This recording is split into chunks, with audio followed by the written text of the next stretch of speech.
আচ্ছা, আপনি এমন একটা দেশে থাকতে পছন্দ করবেন যেখানে প্রত্যেকটা কাজের সমমর্যাদা রয়েছে, যেখানে যিনি ডাক্তার, ইঞ্জিনিয়ার, যিনি স্কুলে পড়ান তার কাছেও আইফোন আছে, আবার যিনি ঝাড় দেন, পার্সোনাল অ্যাসিস্ট্যান্টের কাজ করেন, কিংবা বাথরুম পরিষ্কার করেন, কিংবা গাড়ি চালান, ড্রাইভার, তার কাছেও আইফোন আছে।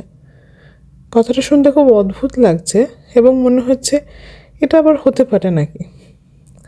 কোনো একটা দেশ যে এটা করে দেখাতে পারে তার একটা প্রকৃত উদাহরণ হচ্ছে সুইডেন, একটা স্ক্যান্ডিনেভিয়ান ইউটোপিয়ান কান্ট্রি যেখানে আমি বর্তমানে থাকি।